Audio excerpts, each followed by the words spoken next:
Shane, you're on. Anything you wanted to bring up in your report? Sure, absolutely, Mayor. Through you, Mayor to Council, it's a privilege to present the 2024 year-end report for your fire services. I do want to recognize the Chief Groneveld, as well as all of our fire officers over the transition and the leadership transition throughout 2024. It's appreciated, and without their guidance, it's hard to keep an organization on course.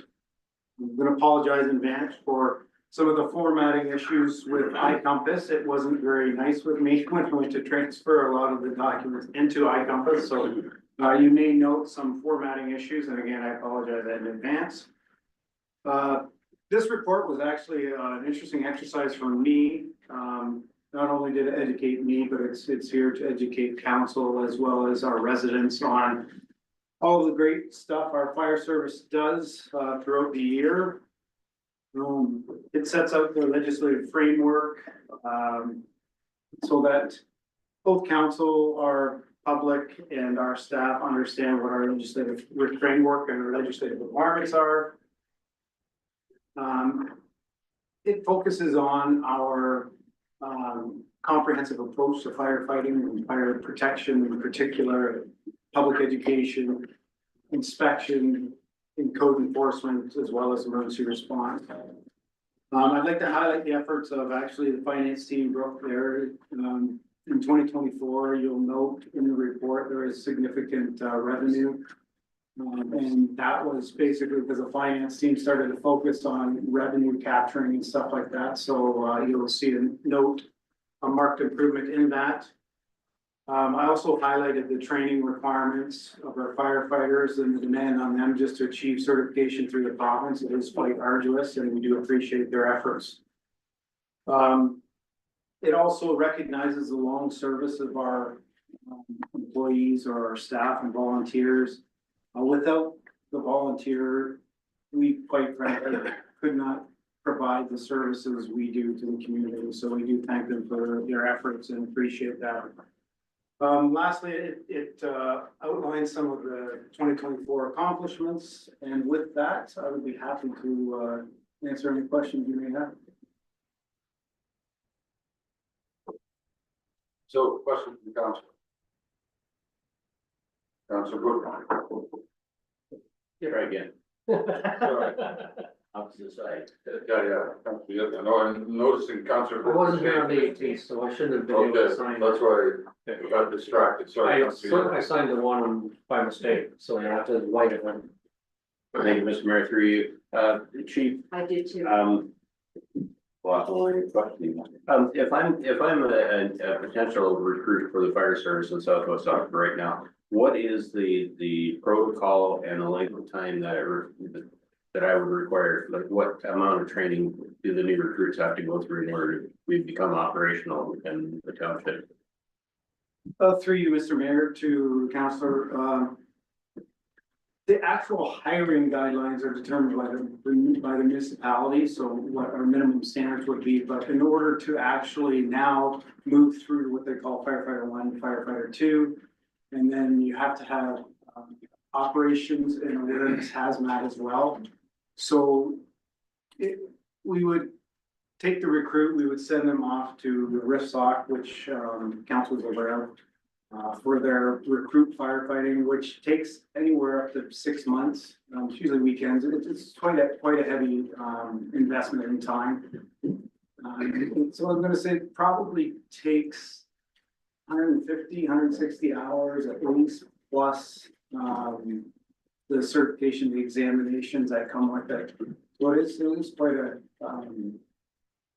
a demanding recruit training process, and that's just so they can ride the trucks and be certified as a firefighter in Ontario.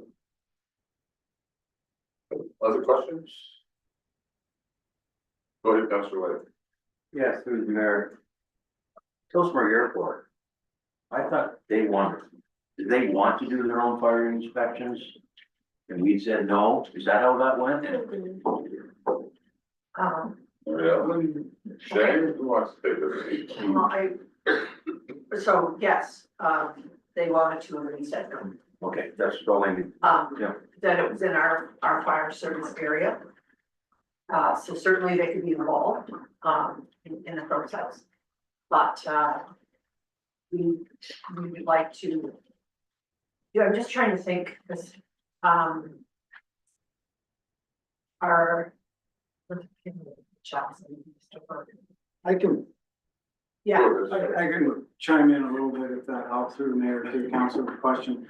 So having sat on both sides of the fence, I was with Tilsonburg and now here. So really what it was there was a joint inspection effort and really was focusing on educating the airport as to what requirements for fire safety they have.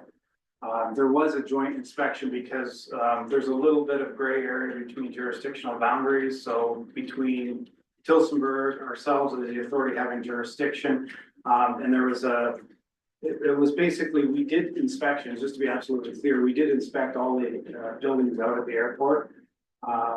Between the two, and it did take longer than it probably should have, just because of the transition at the top and stuff like that, but long story short, they did have their inspections. We did put out a bunch of information on what to look for, so it was more of an educational as opposed to a heavy-handed approach to the airport fire safety. Other questions? Councilor Bills. Yeah, through you, Mr. Mayor, to the fire chief, I see at the bottom of your list of home service announcements, there's the age demographic or years service. I see we're continually getting younger, or what? Not necessarily, bad, but it's not necessarily good either. You know, we spend a lot of money training people and you know, staff and individuals are the core of the service we're providing. So what are we doing to try and maintain firefighters for a long period of time? Because there is a substantial cost to train individuals and then having them leave, say before 10 years, we're having to replenish our flock per se on a more regular basis. Through you, Mr. Mayor, to the councillor. Yeah, it's an interesting question, and it's actually one every fire service is struggling with, is particularly the volunteer, and that's retention and recruitment in the fire service. So I think the strategy, quite frankly, is to start to recognize for their service, for their commitment and dedication to the fire service. And I guess, you know, thanks for pointing that out, councillor, but in the long service recognition, there's actually a blank, and that was one of the formatting issues we had talked about, but it should have been Bill Ship or William Ship should have been recognized there, and I apologize for that again. iCompass and I had a little bit of a challenge when it was pulling the data through, so, but to your point, I think it's an investment we have to make. It is, to the councilor's question about the investment, just to get them available or ready for the trucks. And I think we have to recognize them more. We have done a brief survey just to try and understand, you know, really what motivates the volunteer to do what they do, what motivates them to stay, you know, what do they like, what don't they like? It's trying to understand that piece, and it's building a long-term solution and a plan to try and bridge that gap. That's really the answer. So further to that, obviously this is year end. Obviously things have changed since obviously the beginning of January till now. Like, are we doing like exit interviews with firefighters that are leaving, and are they giving a reason why? Is that something that we're taking in concerns in place to say, like, over the last 5 years, this has been a general theme? What can we do differently? Like, how is that working forward? Through Mayor to the councillor, absolutely. We understand why the people have left. We've met with them. We've asked them, you know, but you know why, and truthfully, a lot of them will just tell you the reason they're leaving. Some are relocating, some, quite frankly, are. I think volunteerism, the fire service and volunteerism in general is changing, you know, and the overall. So I think we have an understanding of why people are leaving. There are demands. There's a bunch of different competing interests when it comes to your life. It's, you know, your wife, your kids, your hockey, the fire service. There is a lot of training demand, and Do we have a magic bullet or a silver bullet to fix that right now? Other questions? I guess my question was, it was first one, and I would agree with Councillor, Dills. The first question is, do we have enough people interested in coming on that you know, they're not all gonna make it, or they're not all gonna, you know, this isn't really what I expected. Enough to kind of keep filling up the spots that left, the people left. And the second one was to what you were just talking about, is how do we, make sure that they, get kind of the recognition or the support they need to kind of keep soldiering on, right? And, you say if it's something that's really bothering them and they don't deal with it, then shame on us. We should be supporting them. But frankly, our budget would allow for maybe one full-time fireman, 24 hours a day, 7 days a week. That's pretty tough fighting fires. Get away with a lot less trucks, but Councillor, yeah, I think part of that equation, part of that problem, if you wanna call it that, is the military nature of the fire service. Where you have a chain of command and commentary has to follow that chain of command, right? For good reason, especially on the fire grounds. But sometimes that creates obstacles in and of itself as well. good.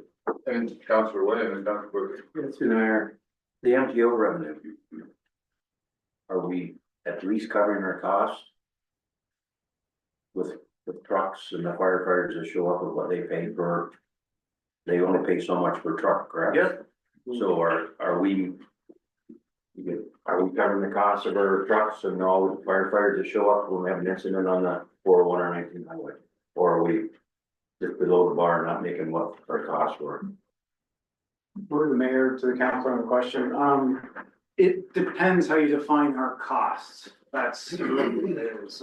Is it like our overall cost, you mean, of fire service? No, we're not.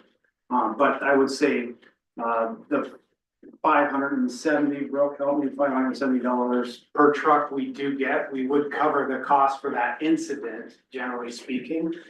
Are we covering our entire cost for, or, no, I would say no. Councillor again- next. Sorry, Council. And Brooke, if you can add to that, I don't know if you can add from a finance perspective.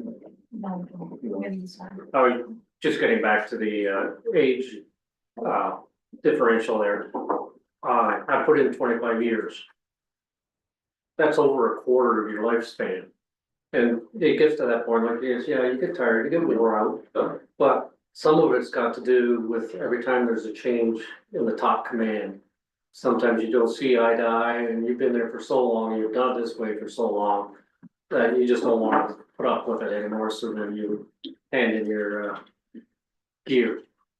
And that's part of it, and we've had quite a turnover over the last 20 years. And so it makes a big difference too in that respect, so. Councillor, you're next. Well, in addition to that, I mean, I put in 20 years in Brownsville as well. And when I left, I didn't get so much as a see it. By the time I walked out the door, I was basically kicked out. And so it's very important that you recognize the long-term service, especially in those longer standing members. And yeah, I'm not sure what the appropriate means is to do that, but it has to be better than that. Any further on this report? Seeing none, do we have a motion to receive this information? Moved by Pickard, seconded by Thurston, result of report FD 2025-001, entitled Fire and Emergency Services 2024 year-end report, we include this information. Any further discussion? Seeing none, all those in favor? Opposed, that's carried. TR04, anything you want to report on that, Rob? No, I have nothing more to report. If there's any questions. Any questions in this report? Seeing none, expect us to show up with energy meeting on it? Does it or does it? I think it's on, I'm not sure. But just for the rest of the committee's information, so maybe Julie or somebody can just put it on the agenda, okay? Do we have a motion to receive this information? Moved by Pickard, second by Way, result. Council received report TR04 2025 information. Any discussion? None, all those in favor? Opposed, that's carried. Discussion items for the corporation AGM.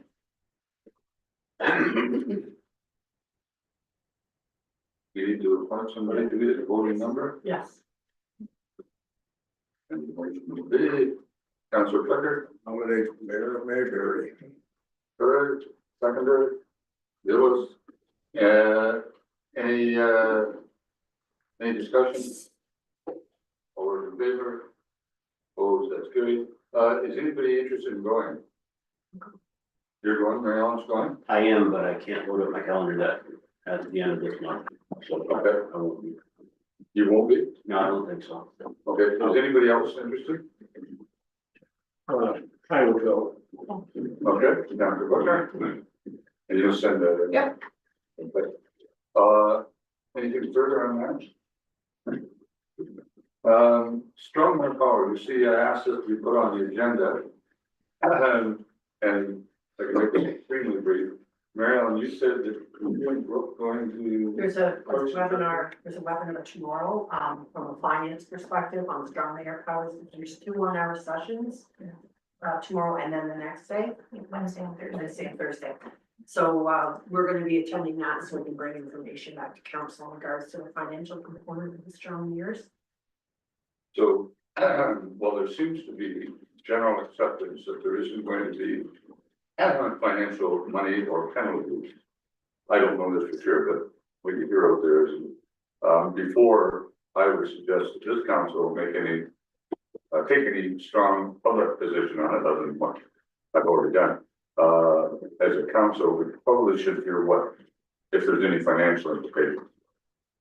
And so I'm hoping that's what you learned. There's been there's rumors about, will they withhold funding, will they, grant more funding to this, that, or the other. And,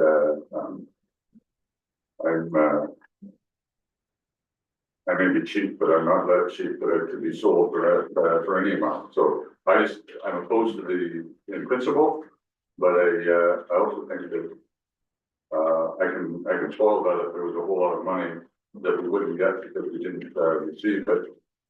And just never use the power. I'm obviously strongly opposed to it. So that's why I wanted to, just get it on. We haven't lost it. It'll be on the next agenda with a report on, is there any financial implications? And then I'll feel more free to write what I really think and send it to the province. Good. Okay, and the other one is AMO delegation. Is anybody going to AMO? Okay, anyone else? No. Oh, okay, so are you delegating on what? No, we didn't know if there was something that council wanted to delegate on. I don't know if they're receiving comments from strong air powers or not. I'm not going to delegate on it, so. They have their letter. Okay. Okay, so we moved on then. Consent agenda is the next one. It's 1, 2, 25, 27.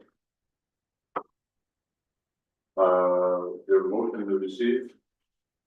And unless there's something you want to take out, moved by Gillis, second by Gittleman, did you want to take something out? Yeah, I wondered about if council was interested in supporting numbers 19 and 20.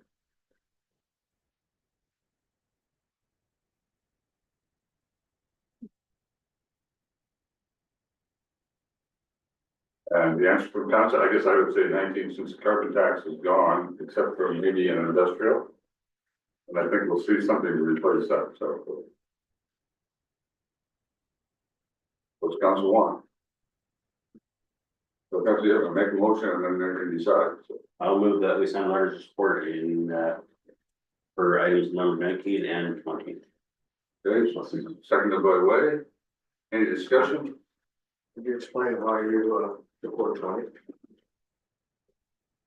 I think it just streamlines processes. I'll have to admit it's a little bit selfish on my part because it would make my life on the chicken farm an awful lot easier. Okay. That's honest. Not sure that it matters to me whether we have daylight saving time or not, I wouldn't notice a difference, so. So the motion on the floor, any further discussion? All those in favor? Opposed, That's good. Then the rest of the items, minus 19 and 20. Moved and seconded, right? And so, all those in favor of receiving this information, or consent agenda? Okay, carried. I thought it was Gillis and Gerson was taking secondary, she didn't, but she thought she would. Accounts payable, moved by Bookner, second by Thurston. Result of the following accounts to be approved for payment. Accounts payable for April 13th to May 3rd, 2025, $297,125.06. Payroll number 8 general, 56,253.59. Payroll number 9 general, 59,555.42. Payroll number 4 council, $8,703.71. And number 4 fire, 18,377.63 for a grand total of $440,515.41. Any discussion? Councilor Gillis. Question for you, probably Mary Ellen, is that cistern tank installed now, Mary Ellen? I'd have to check with, I think so. slated to be installed on Thursday. I was gonna say, it wasn't installed yesterday or the day before when I went by. Okay. Any further discussion? All those in favor? Opposed? That's great. We're now down to bylaws. And we're looking at bylaw 34 to 38. Anything in there, Julie, we should be aware of? Any questions from council on any of those bylaws? We have a mover and a seconder then. Moved by Pickard, seconded by Wade. And motion to read. Resolved that the following bylaws be introduced and that they be read a first and second time. Bylaw number 34, 2025 being a bylaw to appoint persons to the Seaburg Parks and Recreation Committee. Bylaw number 35, 2025 being a bylaw to provide for maintenance of municipal drains in 2024. Bylaw number 36, 2025 being a bylaw to authorize the execution of an agreement with the Upper Thames River Conservation Authority for the Beechwood Conservation Area. Bylaw number 37, 2025 being a bylaw to provide for levying of taxes for the year 2025. Bylaw number 38, 2025 being a bylaw to amend Township of Sutton Selectmen zoning bylaw for zone change application ZN 42315 for the Oxford Christian Reform School. Any discussion on any of those? Councilor Yipman. Just a quick question, how is it that, 38/2025 took so long to come forward? We were waiting for a survey that was prepared. Any other discussion? All those in favor of first and second reading? Opposed? That's carried. And third and final reading moved by Way, seconded by Bookner. And the reading will be. Resolved that bylaws 34, 2025 to 38, 2025 inclusive be read a third time and finally passed, and that the mayor and clerk will authorize the signing bylaws and fix corporate seal. Okay, any discussion? Seeing none, all those in favor? Opposed? That's carried. Under new business, Councilor White, or Councilor Yipman, you wanted to talk about, the presentation this morning. So on, from Ted Thomasky on the, warehouse, so go ahead and. Yeah, his presentation really spoke to me, covered off a concern of mine that I've always had with all of these food aid groups in the city of Hillsborough as well. The duplication of effort. And the thing I really liked about this approach is that it tries to combine as many agencies as possible into one facility so that we're not duplicating effort. And so I wondered if there is any interest, and I realize that it's early going and there's still some concerns around the operational costs of this facility, and I have those concerns right now too. But I wonder if there's any interest that we would take on one of the estimated project budget items as a township and fund it. I hesitate in a way because I don't like giving away other people's money, and at the same time, I think this is a worthwhile cause that needs support. Other comments? I didn't make a list of what they were, funding. I have it in some way if you'd like. Oh, I didn't get that page, so. Oh, okay.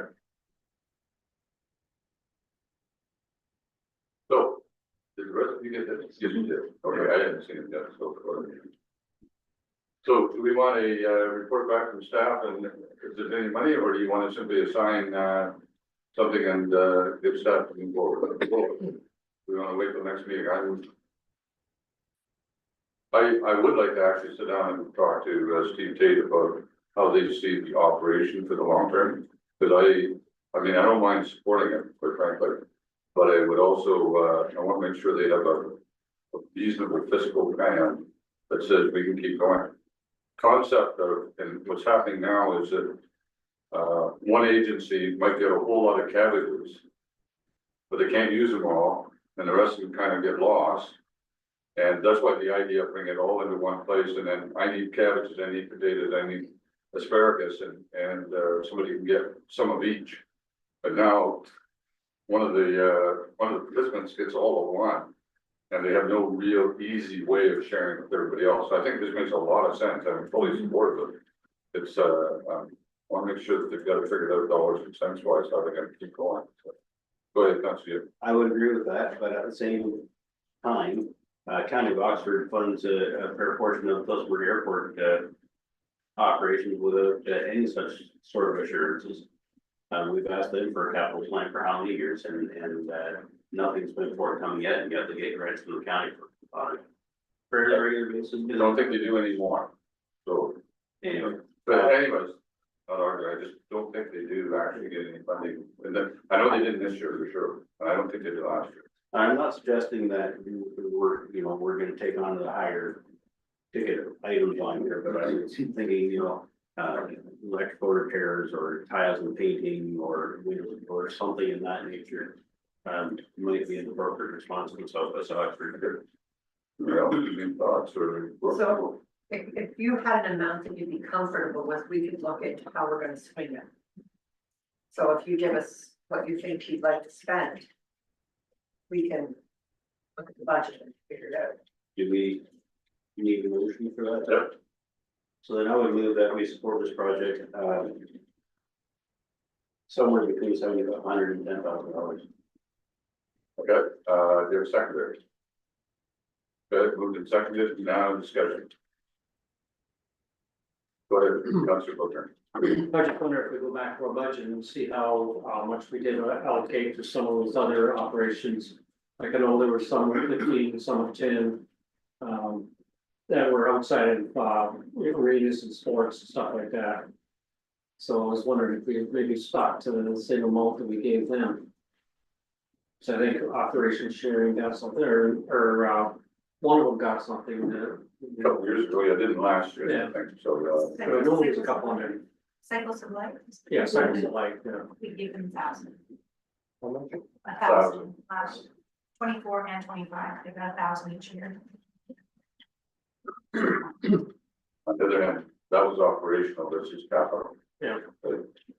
And, I think I'm in the same ballpark as Councilor Hickman on this, if you think of the Ingersoll Strong, and was it 25,000, 20,000? 20,000 plus from Ingersoll. Seems to me we probably should be in somewhere near the same, so 10,000 would be kind of, per population might be the right number, but I leave it up to staff. Councilor Gillis. I was just leave it up to staff until our next meeting. Suggest where they could bring money from if we were to move forward with this, and then that would give you time at your county meeting, what comes out of that, and maybe you'll have some other questions at that point. Okay. Is that reasonable that we have a report? Potential for 7,500 to 10,000 in the staff report back at the next meeting. Okay.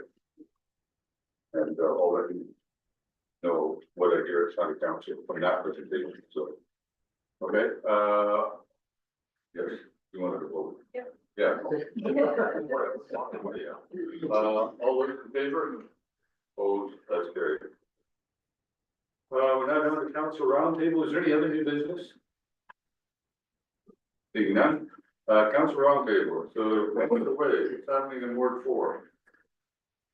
Wow. Ward 4, we had our pancake breakfast a couple weeks ago. We go this past Sunday. I was gonna call Mitch Kirby last night, the time I got home from where I was during the day, I didn't wanna call him at 10:30 at night, asking how much money we made, so. I'm not sure how much we made, I don't know if Councilor Pickett has heard what the lines have been yet. No. No, so, Other than that, yeah, it's, pretty quiet. Until June. And then the West Oxford Home Board will be, planning their fun day in June. Oh, the, 25th of May will be the first car show at the Beachville Museum this year, last Sunday in May, so, yeah. Okay, Ward one. Ward one, tomorrow night's meeting, from the opponents to the Windmill Turf Lines, starting at 7. The town-wide lawn sale on the first, full weekend in June, as well as the craft sale. And the pickleball nets in the rack, I just have to put them together yet, so hopefully sometime next week I'll be able to get some sort of time to do that work. And then they'll be up and ready to go. Good. And Ward six. Ward six, lots of stuff, as far as the Easter egg hunt, the Parks and Rec at the museum was another, smashing success. I tallied, there was over 700 people in attendance at that event. I think we handed out 350 some odd bags of chocolates to kids. Fire department was there doing fire prevention messaging, along with the Easter eggs. The weather held off for us, so that was great. It has continued to grow. There was some talk among staff members that it's getting a little bit overwhelming at times. So there is a thought that maybe in the next year we might change our time to a little bit sooner. In line with some of the other Easter egg hunts to go at the same time, because we are finding that it seems like there are a considerable amount of people that do a bunch of, we'll say, hopping between events. Yeah, we did that. Yeah, we did that. Yeah, that's all right. Make sure you get that as a minute. Yeah. So I don't know if it'll change, like, it's really a great event, it's a very great public event for the museum and for the area and the community, and I don't wanna lose the people in the community, but it's other ones that are coming in from everywhere else that kind of wonder if it's got the same effect, so, you know, we wanna continue with what we're doing, we're very happy, but I think it's getting to the volunteers we have, where it's kind of maxing out with where we're at, so that's kind of where we are on that. But that went very well. Also, received some calls and emails of wind turbine proposals as well. In the area, there is the members of the public are putting on a meeting, the Combo Club next Wednesday, I believe it's 7:30 p.m. So I'll go to listen to what is talked about there and go from there. Saying that, have talked to some people about some drainage in the area and did have a complaint about some of our lawn care in the village. I think we could address that. So that's been good. Other than that, all's well. Good. Ward three. Thank you, Mr. Mayor. I'll start off with Hilltop Park, and we had our Easter egg hunt, and it was a great success. It was always fun, and the weather was good. The weather was very good. Just watching all the kids just scatter and gathering up the Easter eggs. Wonderful. Salford Hall. Salford Hall is having a roast beef supper. If anyone would like tickets, I have them. $25. And it is for a takeout. Always very good. And also, the former landfill liaison committee is, they're going to meet at the Salford Hall again on June 12th, I do believe at 6:30. So it's great to know that the community is going to be updated on what's going on there at the landfill. And with the airport, the last airport meeting on this, it was mentioned that they were having some concerns with the drainage, and they said that it was they didn't say the responsibility of Southwest Oxford, but I knew that they really didn't know what to do with the water, and so I gave Mary Ellen a phone call, thinking that they really did think that we would go in and fix it. Mary Ellen sent them an information of the drain map, and I don't know if you've heard from them, have you? They're gonna contact Daniel directly. So Okay. I'll see if they're contacted. Great, and thank you for doing that for me, thank you. And engage in a form committee. Well, yesterday we were up picking up garbage and I didn't think I was going to, make it into, bed before I had to collapse on the floor from bending over so much, so I guess it was a success. Let's say Adam, he must have picked up about 10 garbage bags, David, what do you think? No idea. Good. It was 130 kilograms. Really Oh, wonderful, good. wonderful. Household garbage, bags. Everything. The bags were very heavy, very heavy. We're having a community fair also coming up in, what's the date on that? Let's see. 24th. 24th of May. So please come out. It's at Mount Elgin Hall. It will be interesting. So with that, I'll pass it on to the next one. Okay, and Ward 2. Thank you, Mr. Mayor. 2 weeks ago, just on personal level, I attended an annual workshop for 2 days in a row, 4 hours each day on communicating during times of crisis. I haven't got the report done for that yet, but there will be hopefully forthcoming for the next meeting. Mount Elgin Community Center, we met last Tuesday evening, just discussing ongoing fundraising, discussions and maintenance items. We did receive a single tender for new bathroom stalls and we decided to go ahead with that vote because it's not something that people are climbing over each other in order to get submit tenders for, so that's gonna happen fairly soon, I think. And then we had a discussion on the sureties of our rentals.